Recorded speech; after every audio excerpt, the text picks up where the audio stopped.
The number of people infected with the coronavirus continue to climb, and people around the country are trying to contain its spread as soon as possible. The numbers are growing, but what are they telling us about the development of the situation? Nobel Prize-winning American scientist Professor Michael Levitt believes he sees a glimmer of hope. According to his research, the virus's death rate seems to be slowing. How did he come up with this analysis, and what role can the international community of scientists play at a time like this? Joining our discussion from New York is Professor Michael Levitt himself, a computational structural biologist at Stanford University School of Medicine. Welcome, Professor Levitt. So you were using a model to track and try to project the development trend of the situation. I understand both the number of confirmed cases, the number of death cases, and especially the number of deaths caused by this virus in Hubei, in other parts of China, and in general, on average. So where do your numbers come from, and what is your model telling you about the trend of this virus? Good morning. It's a great pleasure for me to be on CGTN. Thank you. My first time. I should say that I'm not an expert in epidemiology. It'll be great to hear from our next speaker. I actually specialize, I guess, in data analysis. And I looked at these numbers just as numbers, no particular model. And I'll just tell you a little bit about what I did, because it's pretty easy to understand. So the first thing you need to do is realize that there's a great deal of panic and fear. People are, I guess, not fully understanding what's going on. And in itself, this fear and panic is a very bad idea, because it weakens our immune systems. And because we fear, we have a higher chance of being infected. So fear is a bad idea anyway. Let's put on a smile. What I tried to do was to analyze that data in an okay. I wanted to analyze the data in an objective way as I could, and basically ask what the numbers tell us. So the first thing you need to do, and this is actually not being done, although it's obvious, is to separate out Hubei from everywhere else, what I call non-Hubei. Mm-hmm. And what you basically find is that in Hubei there have been a lot of cases, almost 17,000, and also quite a lot of deaths, 479. But outside Hubei, non-Hubei, which is outside Hubei in China, the rest of the world, there have been still quite a large number of cases, almost a little bit over 7,000, but almost no deaths, only 13 deaths. So there's a very, very big difference in the death rate between Hubei and non-Hubei. Basically, the chances of dying if you're a case in Hubei is 16 times higher. Now, if you actually look at the Hubei area more carefully, you discover that even in cities very close to Wuhan, some of them have been badly hit, cities like, I guess, Hangzhou, Jingmen, and Tianmen, mm-hmm. whereas other cities that are very, very close are basically just like cities elsewhere in China. So this is already very puzzling. It almost seems like in Hubei we have something more like poisoning than an infection.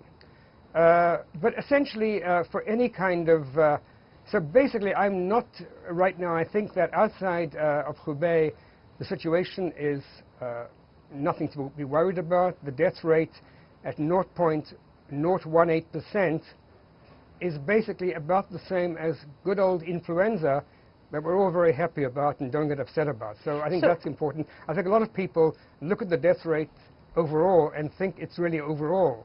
Go ahead. So China has been saying the average death rate is 2%. So that's combining what has happened in Hubei with what has happened outside of Hubei, all over China.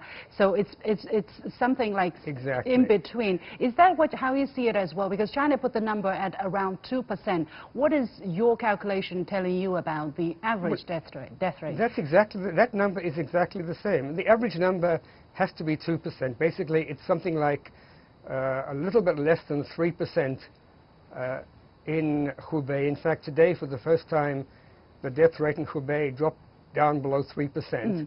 Okay, it's so a lot of people zero outside Hubei.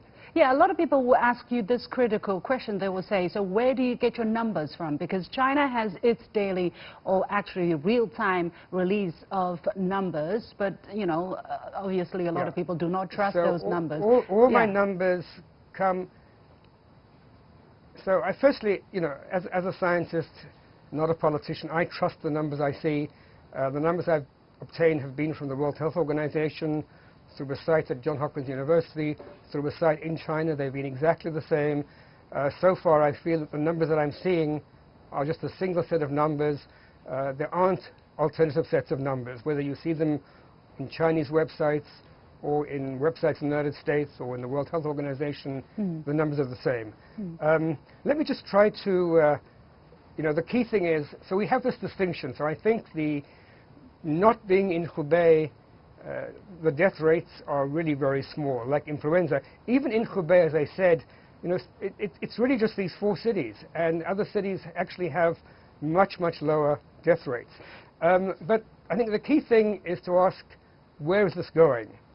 And generally, in an epidemic like this, it's very hard to rely on the number of cases. Certainly in the Wuhan area, in the early days, I'm sure the health services were overwhelmed dealing with people who were really sick and couldn't properly test everybody.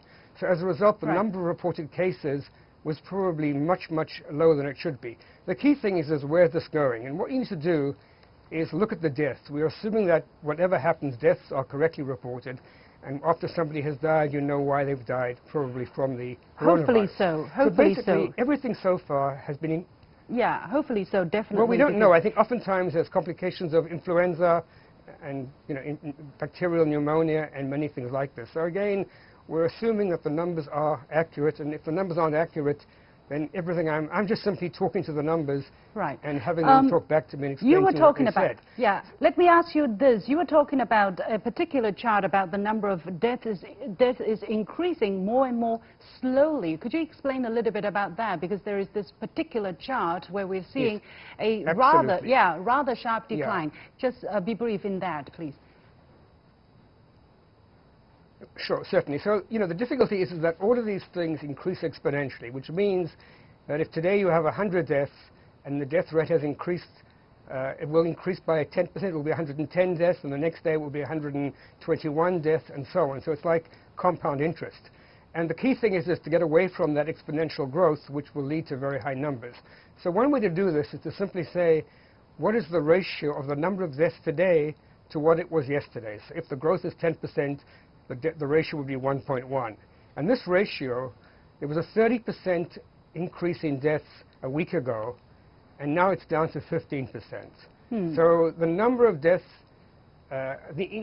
so basically if things continue according to a straight line, and there's no real reason why they should, but the last week has been a straight line, then in something like a week or two, we should see a very, very marked decrease in the number of new deaths. Hopefully.